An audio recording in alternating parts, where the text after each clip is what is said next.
Tom Tierney, the former Irish player, passed away age 46. Now, both of you, of course, are Munster people, so I'll release on this.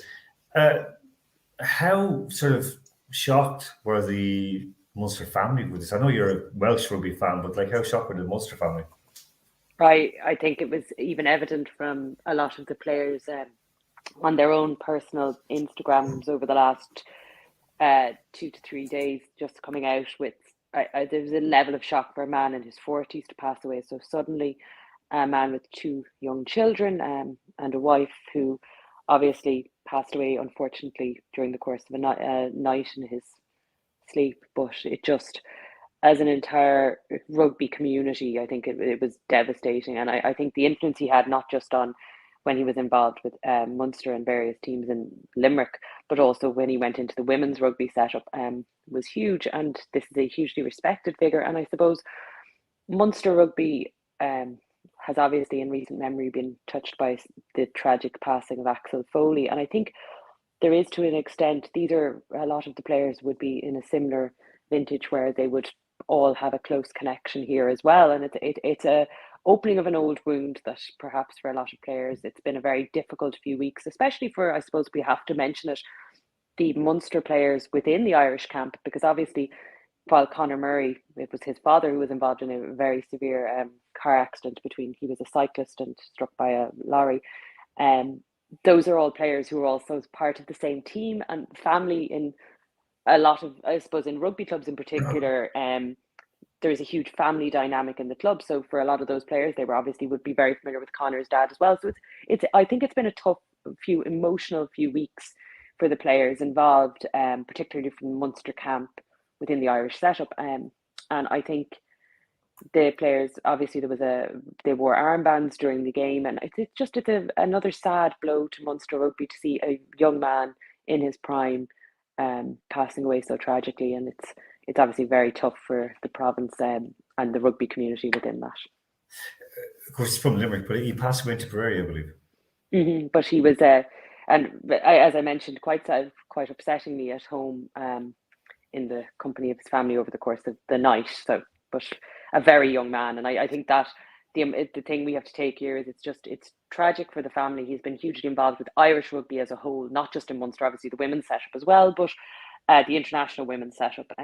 Just a young man cut down, and I suppose we all are doing the maths now on how near we are to his own age, and I actually thought he was older, not by much. I thought he was 3 years older, and it sounds silly, but the 3 years when you take it off, you suddenly go, oh my God, that's a very young man and with a very young family. And I do think we also have to factor in that in a lot of ways, Munster rugby in particular, and I suppose Irish rugby, there is a sense of a lot of people, it's a very, almost like GA in the sense, it's so community built that it is a huge blow, and just a very sad time for those involved in the setups with him. I know Craig Casey in particular has a very lovely post up online, and obviously felt very affected. He would have dealt with them at underage squads as well. It shows how difficult it is for them, and it shows the strength of character for players who have obviously heard such upsetting news before going into a match to go out and perform, particularly for the younger players within the Irish setup, the likes of Craig Casey, who was a big occasion for him as well yesterday. Cian, again, you're down to Munster at the moment. I mean, it was a shock. I mean, I saw questions correctly asked. We've got 2 like young Munster men. Now, he of course went across and played in England for a while as well. He had great stories in from there to here. The Brendan Fanning book about his the start of professional rugby, basically. The questions being asked about damage and what they might have taken, and the if there were brain trauma and so on. How are the people taking it down in Munster at the moment? It's heartbreaking. I was actually in touch with a couple of the Irish women that would have been players under Tom, particularly in 2017, 2014, 2015, 2016, and they're absolutely heartbroken because he was a decent person. Take away the coaching side of things and other bits and pieces, he was just a decent person, a very fun-loving person is what we've heard from guys that played with him, and a fun-loving person is what we've heard from the ladies that he would have coached, some of the lads he would have coached. As you say, he played with Leicester Tigers, played with Munster, played with Connacht, and spent most of his adult life, if not all of his adult life, involved in professional rugby. But it's absolutely heartbreaking, because that's the second member of a team that myself and Iseult would have grown up watching passing away in a relatively short space of time. So it's just absolutely heartbreaking. Yes, worried to see how many more are going to pass as well, because it is that, again, that period in rugby, the changeover from amateur to professional, they started amateur, became professional. Again, and this is not related to Tom Tierney or to Axel Foley or anyone like that. This is basically a lot of what went on. We saw a lot of rugby players dying very young because of what they were taking to sort of, to up the level. Yeah, and even if they're not, and I will say this, like, if it's not, like, for example, PEDs, it was, and I've spoken with players who I went to university with in UCD, who played for Leinster and a couple went on to play for Ireland. They never basically had a day off because they didn't know how to be professional. They didn't know how to be professional, and they were carrying injuries, carrying knocks. They were self-medicating, not with alcohol, as I would assume it was, but they were basically taking a handful of painkillers to try and sleep at night because they were in bits. And so many guys enough met from Munster Rugby that their bodies are giving up on them. And I do believe that maybe the IRFU need to act now, because a lot of players in that age group, like say 40, well now a little bit older, 40 up to 60, who came through that sort of changeover. And I do think we need to sort of look out for them, because Ireland was England as well, Wales and Scotland as well, but Ireland were way behind the curve on that. And unfortunately, I think there's a time bomb ticking very, very quickly. And again, this is just basically the changeover from amateur to professional. These guys didn't know what they were doing, and they were literally breaking their bodies. And that's my opinion. So that's I'll take away on that. I'll leave it. Not going to insult Munster fans. Okay, Iseult? Yeah, we're not going to be getting too upset by anything. No, okay. Story.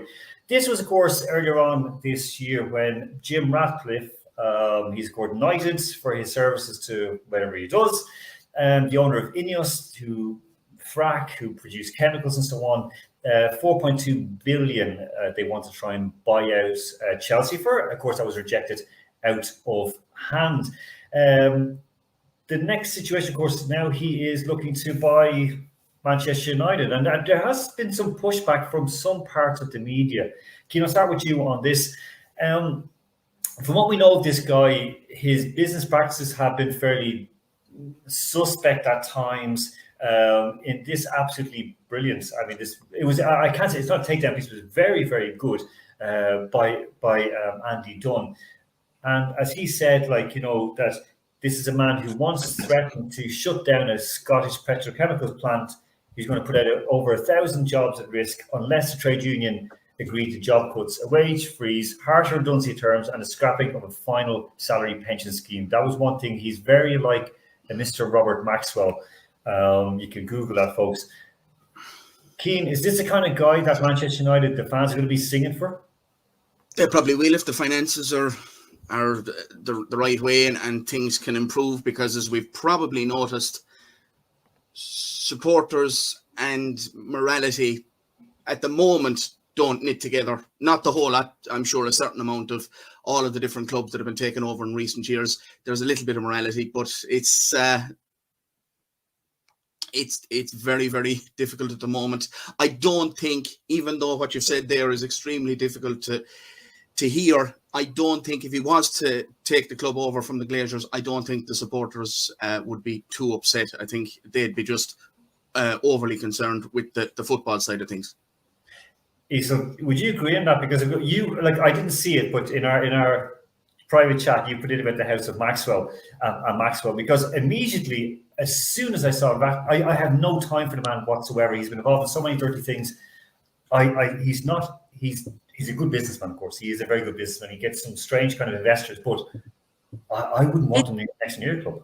To me, it's one of these things where, the way someone, and obviously his investing across sports has been quite prolific in terms of what he has done. Ineos are obviously synonymous with a number of sports, and more recently we've seen them cropping up on the rugby fields of the Southern Hemisphere, and obviously with cycling. But it's almost a case of, I want to own a football club. The one I want to own was probably Chelsea, because that's the one you went for first, or it was just the one that was for sale, because he's since said, I think, that he's a Man United fan. But it's a case of you want to own a football club.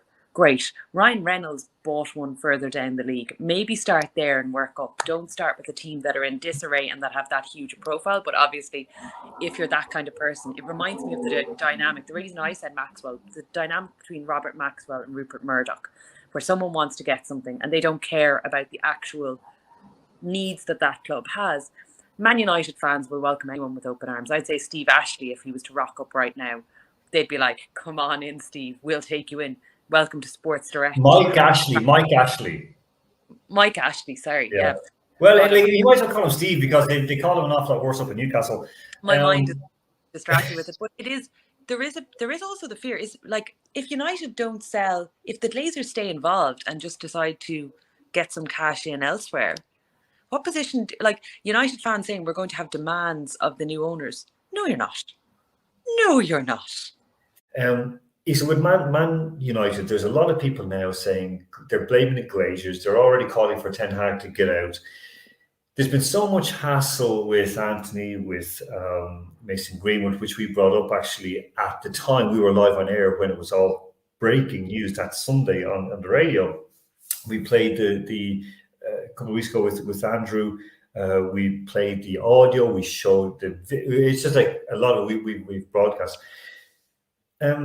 One thing I brought up was that in terms of United, the owners won't actually see this as, say, the Middle Eastern owners of Man City, where, oh, this is really bad for society, this should be stamped out. The American owners will be thinking the same as with Liverpool, when one of their players was done for doping. They're like, oh, well, he's an asset, so let's just make it quiet. Because in American sports, NHL, you still want to get the benefit for the player. Because you get like too much ban, which is huge in NFL, for example, huge. So is it a case that fans just, and the media, of course, we know the media are hyping up as well, is it a case that they just need something to write about, and Man United is the favoured whipping boy at this moment? Well, I think it's a mixture of a number of things. It's the way Man United dealt with things like the Greenwood situation. It's how they haven't really said what they're going to do with Anthony. It's the way the Glazers and the media group that are in there deal with these things makes it easy for fans to be obviously overly annoyed by, not overly annoyed, but they're very vocal. You fans who are turning up at games with obviously their Glazers out, they're doing protests. And then you also have high profile pundits who are ex-players and who have a vested interest in how United do, who are happy to call out the way things are being run there. And it's about the running. The interesting thing is there doesn't seem to be any differentiation in how, obviously, the performance against Brighton are a solid squad, a solid team this year. But there seems to be, we've now got to a stage where people are just discussing one thing. They're discussing United as a whole. The performance has morphed into the Glazers and the running of the club, in the sense that there's no differentiation. People are going, oh, well, we need to get the Glazers out. Like, Ten Hag, on the other hand, has barely had the time to build an actual sustainable plan for a team. Like, if you're just going to get rid of a manager continually, you're never going to build any consistency. Have we not seen what has happened with Chelsea? Like, Chelsea have to basically every now and then, obviously they've got Poch now, but their solution has been bring back something that worked, because we have to have long enough with someone otherwise. And their ownership wasn't a fan of that. Consistency is huge. And I think the difficulty is, until the Glazers sell and leave United, we won't know if it's the team that are a basket case solely, or if it's the ownership solely, or if it's a combination of the two. Because basically, until you get rid of one part of it, you can't know what the full issue is. If you keep getting rid of managers, then you just go, okay, Glazers are the problem. But if you get rid of the Glazers, then you go, oh, was it all along them? Or is it something more fundamental with the way players have been brought in, with the way the team has been coached, with the way the team has been set up? It's gone on for so long now that you actually need to see what the real issue is. And I think that's the problem. It's overhyped in the media because it's Man United. It's a global commodity. Like, there are lots of other basket case clubs, Everton. They're thankfully, getting some new owners. It's going to be great. It's all going to be very rosy. Their stadium finalisation, I think, has been pushed back a bit. But by the same token, it's been, yes, the ownership have had questions about them, but there's also been questions about managers to an extent.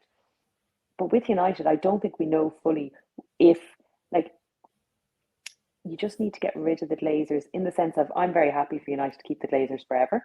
I would be very pleased with that. But as in, it takes away that excuse, if that makes sense. You can't always go, oh, that's the fault. Well, once you get rid of the Glazers, you will see what the real issue is. You're back to being able to assess it properly. And I do feel for United fans, because I do feel that there's been this sense that this is an ongoing cloud over them. And they're owners who don't want to invest. They don't want to make the improvements that are needed. But also, there are very few teams that have pundits in such high profile positions who are able to constantly go, oh, United's training ground, it needs to be upgraded. Like, you don't see someone on every week going, you know what, okay, well, Tottenham have a great setup, so maybe they're not a good example, but you don't see someone on every week going, actually, Brighton need an improvement. Like, there's not that same level of exposure. Look, you're right. And I mean, we know that they have, like, with Gary Neville and Roy Keane, two of the biggest mouths in football and in sports media. So basically, their voices are heard. And also as well, has been sort of revealed, the Daily Mail that came out to say that the Glazers, which didn't turn out to be true, that they were not going to sell, they had pulled out and they changed all the stuff around, was being pushed out by a journalist who is writing the biography for Jim Ratcliffe. They sank the share price down, and Ratcliffe now is trying to buy it on the cheap. So there's so much going on around this. And of course, paper never refused ink. United are a great team to write about. Even when they were crap in the 80s, I remember being in London with my parents and hearing about, Ferguson, they could be getting rid of him, they could be getting fired. Okay, they won the FA Cup, then they went on to win the European Cup Winners' Cup. So, is Ten Hag good? I don't know. Another thing as well, which is being covered up as well, which has not been spoken about, Ten Hag's links with Jumbo Visma. So anyone watching this, have a look at him and Jumbo Visma, their training methods, what they use, what they do. It's very interesting. And yeah, I think it's sort of like they escaped Red Bull and, then. So look, on that note, we are going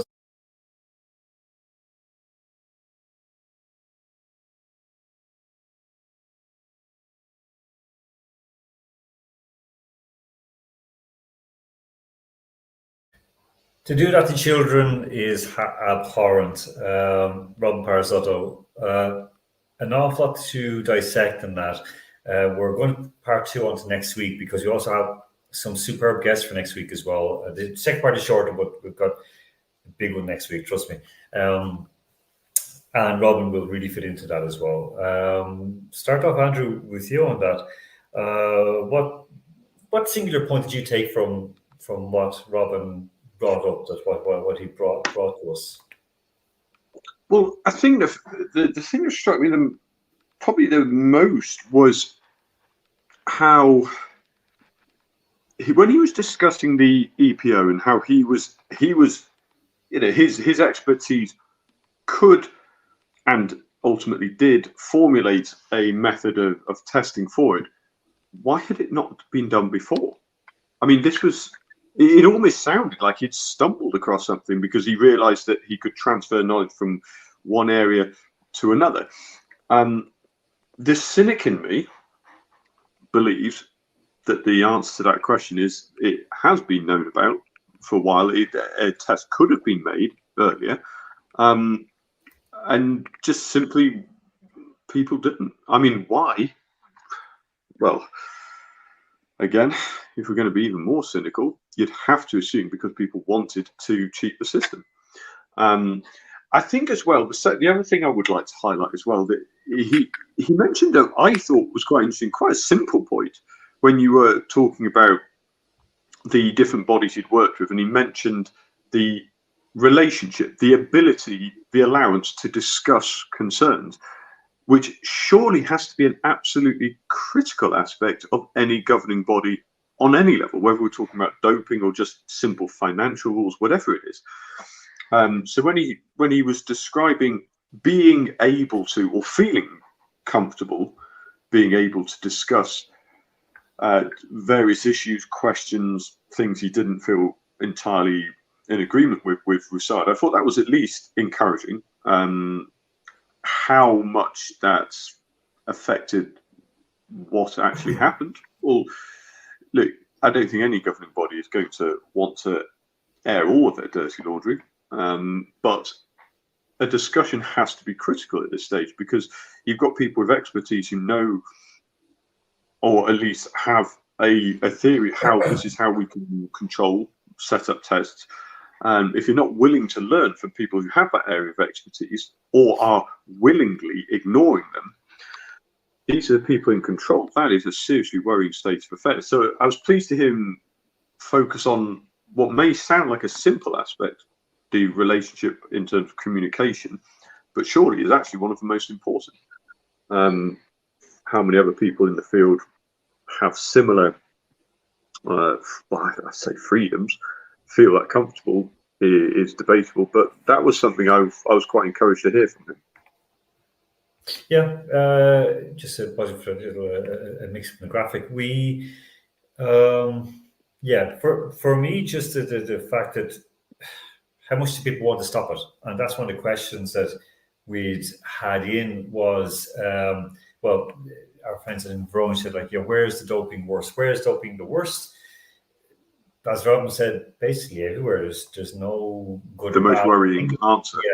Yeah. The one good thing I would say with Rosada that we spoke with off air, which Robin wouldn't mind me saying because he did outline already, is that he found that when he got the results, for example, and he analysed them and sent back just his opinion, as in his learned opinion on study, on knowing what to look out for. They took action, and then told him the action they took, including naming the person. He said it's the only anti-doping agency that did that. I just go, whoa, that blew my mind. But and I spoke with him because we had, I say, contacts in common in Rosada, people we know, like mutual contacts, and they really had, been fighting a very good fight, but always in an uphill battle because the demands are always there. And as one told me, no matter how much money we pour into them, no matter how many tests we take, blood, urine, or hair, they're going to get around it. We can't stop it. That's what they told it. Just like they can't stop it. Iseult, what was your main takeaway from that first part with Robin? There were two brief ones I think I'll touch on. The second one is less of a takeaway for me personally, but I think it's important to highlight just again. When Robin kept pointing out that any sport you do which has a lifetime of or a duration of over a minute, you can get a benefit from EPO. And that obviously also crosses into sports where I presume your duration of the actual performance may not be over a minute, but your training requires you to spend longer than a minute in training. So everything that's giving you greater blood oxygen level and allowing you that ability to recover or to delay lactic acid go coursing through your system and that kind of onset of it. I think that's just so important because I think it's something that, as you pointed out at the start of the segment before you spoke with Robin, so many sports have a superior attitude where they kind of go, well, this is a cycling problem, or this is a gymnastics problem, or this is, and they associate certain types of doping with a certain type of sport. And it kind of gives almost a, well, we wouldn't do it in our sport superiority attitude. And it also forgets the fact that doping can be universally applied to most sports, just that obviously you have difference in what people will take, but EPO has now become more commonly heard of in combat sports. We're hearing about big names in the sports, some of whom are already back fighting, some of whom have returned fighting and then subsequently retired. But EPO is becoming a more commonly used doping method of choice, which is frightening because I think most of us who have an interest in sport would have thought in the wake of everything that happened with cycling that this would be something people would be trying to stamp out. But it's important that that's highlighted again and again. If you're talking about anything over a minute, which is most sports, there's a benefit. So don't be shocked when these things creep into your sports. The other thing I thought which was really interesting was him when he was talking about the genesis of the testing and talking about the cost aspect, that being able to monitor, you're basically within these parameters, you're able to look at, and obviously this is where the athlete passport is so fundamental. You can look at a continual series of tests, and by virtue of these numbers, you can detect, as you pointed out in the case of one clean athlete, a change in her organs function. But you don't need to be testing continually so much as you need to be able to monitor at a given rate so that you can see the parameters changing, which obviously is much better for a lot of places where not only is there an inability to test for financial reasons, but also for certain countries for practical reasons. Also, when you've athletes who travel abroad for training camps, etc., that ability to have a continual line is so important. But I just thought Robin was extremely interesting to listen to. Also, what you're saying yourself about the transparency point and what Andrew brought up, that is so important, because when you wonder about where doping is prevalent, the cynic in me instantly thinks wherever you have the least number of people showing as with positive tests, because they're doping better. And that's an awful state of affairs, but they're doping smarter, they're getting around tests. And I think that's because the reality is doping in various forms is so prevalent universally at this stage.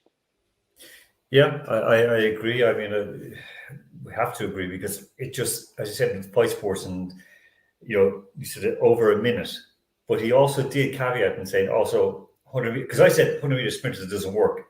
Well, it does. And that's what he said, because as you perfectly pointed out, you need to be able to recover from your workouts. And a lot of people don't quite get that. They think, oh no, it's fine. And the one thing I learned from playing semi-professional soccer, and I remember coming back from a road trip playing 3 games. So those 5 days you were away, you were kind of okay, because you basically played the game, you rested, even though it wasn't very comfortable, and we're like sharing beds at different times. And when I say sharing beds, you'd have a shift on, that sounds bad in Ireland, you have a shift on the bed. Because a shift means to kiss somebody. So this isn't going well. I think always you would rotate the sleeping range. That's even doing it worse, Iseult. You're rotating on the bed. It's like being on watch. It's like being on watch on a boat, okay? That's it. So basically, and you take time. But that time when you'd be away, it was still a killer, because I remember them with Montreal Impact, professional players, and the recovery is key. That's the big difference when, for example, amateur or semi-pro teams play against pros, or the same with boxing as well. A lot of Irish boxers always struggled when they come up against the Eastern Europeans, for example, or even Western Europeans. British and Irish boxers always had disadvantage. American boxers the same in amateurs, because 99% of them worked or studied. Whereas in Eastern Europe, Hungary, for example, they were in the army and they had an easy time. Cuba, they had a government job, but they trained full time. Germany, France, they had contracts with their sports clubs. You didn't do anything except train. Of course, Michael Kruth did our first gold medalist in the Olympics. Yeah, he basically was an army man, and he was a fitness instructor, so he did get around that back in 1992 in Barcelona. One picture I'm going to put up, and this is something from those self-same Olympic Games that Robin worked at. And we know what this one is. This is on the left, Sonia O'Sullivan, who we still believe as Irish people was clean. And on the right, with the small little girl with a woman with her hands raised, is Gabriela Jabov. She was a ethnic Hungarian from Romania. And in their wake are, I believe, 2 Ethiopians, who is second and third. Jabo subsequently, that sprint in the final, I think we all remember as Irish people, where basically Sonia had a great kick because she's extremely tall, trained like a crazy woman, and basically could not get past the little tiny Romanian who kept going and going and going and going, exactly as Robin said. Now, a while later, Gabriela Zabo was caught with a car full of drugs, or her husband was, and so on. Now, in that final, she set an Olympic record of 14 minutes 40 seconds, so 5,000 meters, so 5 kilometers, half of what Andrew runs every day, or even as in yesterday, he ran an awful lot more. 14 minutes 40 seconds at the time, set 3 years before. The world record was 14:28, set by Zhang Bo from China. And, again, that was part of Ma's army. Before that, in 96. The previous world record was 14:59. Just under 50. They never thought they could break 15 minutes, but they broke it at 14:59.88 by another Jungpia Wang, another Chinese runner, one of Ma's army as well. I was at the Atlanta Olympics. Now, fast forward today, Isa, what do you reckon again, 2000, human beings, normal people, the world record was 14:40. What do you reckon it stands at now, the current world record, Iseult? I'm going to go in the entire space of the records you've started with a full drop to 13:58. 13:58? You're a bit far off. It's 14:26. Oh, okay. I feel much better. Sport is in a much better position than I thought. Exactly. Now, Andrew, I'm asking you, that's the Olympic record, right? Oh, that's the Olympic record. Yes. So the Olympic record of a Siberian record. No, it's of a Kenyan, Vivian Cheruiyot. And Andrew, the World Championship record, also held by a Kenyan, Helen Obiri. What do you reckon the World Championship record is? Set in 2019, no less. It can't be quicker than 14:30, surely. I mean, that's a ridiculous time. Anything in that ballpark is, in my mind, they're all doping because it's so far quicker than I could manage. Just go all out and be ridiculous with it. That's what I did. I was like, you know what? Wait, you went for 13:57. I'll go crazy and say 13:56.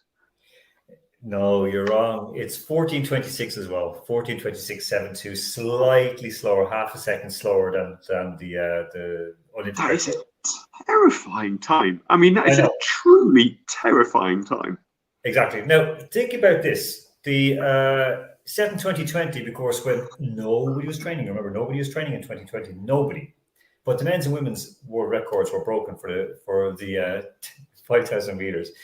What was the world record in 2020? It's still standing, of course. Let's send Zbet Gidi from Ethiopia. What was her record time? I'll ask you both to say it. So, Isa, ladies first. What do you reckon? Her record time in a year when they weren't training and testing, not testing. I think it's obviously going to be higher than the record. So 14:40. Andrew? Because I presume they also can't be doping because it's more difficult to get the stuff in. That's exactly. And they're not I'd say about 14:45 then. 14:06.62. 6.62, 20 seconds faster than the year before in the World Championships. This gone full on brain dead. Like the men's 5,000 meter record had stood since 2004. Okay. Since 2004, 12:37.35 Kenenisa Bekele, which was huge. Then from the Ethiopian, of course, and then Cheptegei from Uganda broke it in August 2020 by 2 full seconds. Okay, well, actually, just 1 millisecond left than 100 second less than 2 full seconds. This is full on mental. Like full on mental, and this is it's so depressing when you think about it, just how that's not even impressive, that is concerning. I mean, that is just it's not even bonkers. Look, I'm very, very much on the amateur level of running, and at my absolute best, I know I have absolutely blitzed it at the height of my training. It's not even in the stratosphere. The same. It sickens me. I mean, look, I know we all talk when we watch professional sport. We think, I wonder what level I could play at. Well, we all know that for 99.9% of the world, virtually any sport, we'd never get anywhere near the 8th tier of professional level, whatever it is. But I mean, there's a limit. That cannot be healthy for the mechanics of a human body, regardless of whether you're doping or not to run This is it. at that sort of This is what I was speed. thinking. It's not good. You're basically super. Your body's not designed to go that far. No. Surely, the bones, cartilage, ligaments combination does not cope with that. Andrew, we have advice in from Arthur who says start doping. So simple as that. Fair enough, Arthur. I'll take that one. I'd just like to point this out now in case I definitely did not dope for the Tobolsk Half Marathon last September, and that was my record by some distance. Okay. Iseult, last word to you, and then we'll say goodbye from it. Last word to me, I'm going to be uplifting. We may not quite get to the lofty aspirations we have in our previous chat there, but let's all hope for a victory for Ireland against the French, the old aggressor. That is one of a few things in sport that can genuinely unite all three of us. Yes. Old aggressor. Tomorrow night, Ireland, France. I also have a plan, which I think should be implemented by the FAI on arrival. I think what we do is we get those French feckers and we paint their hands with some sort of a luminous paint so that when they touch the ball illegally, we will be fully aware. We will see it. I think that's what we do. And we also put sensors on them, on their like little gloves. I have lots of ideas. None of these will matter when they just, do the regular scoring thing past us without any illegality. But it would make for a colourful and fun event, which is what we all really want. Do you know what? Even to take that a step further, I'll tell you how we could do it. If we tie up a sponsorship deal with the Saudi International Investment Fund, we could have a fella stand on the side of the pitch with a big sword. We're not allowed to say this. If you transgress with your hands, the French would be a very different looking side if we had that sort of rule in. All right. Luckily, no issues for the Irish. We're not anywhere near scoring down that end, and if we do, it's more likely to come off the side of someone's knee at an angle. The worst thing is if we were to do that, if we do that deal with the Saudis, they'd probably mix it up, and the Irish government would say, "Oh, listen," because of course Leo Varadkar, our Prime Minister, is a great fan of Saudi Arabia. He would do the tie-up deal with Gaelic football, so they'd all be. Oh my goodness! Sorry. No need for a sword. Just get Roy Keane to stand by the goal. Problem solved. There you go. Good one. Okay, on that note, Iseult, Cody, thank you very much. Andrew Flynn, thank you very much. Have a great week. Of course, we'll have part 2 of Robin Parisotto next week. And enough more besides as well as some very special guests, because some huge news broke this week. We'll talk about it next week. It concerns Red Bull, and it's well worth it. So until next week, I'm Alan Moore. This is Andrew Flynn, and this is Iseult Cody saying take care of yourselves. Thank you. Chill there.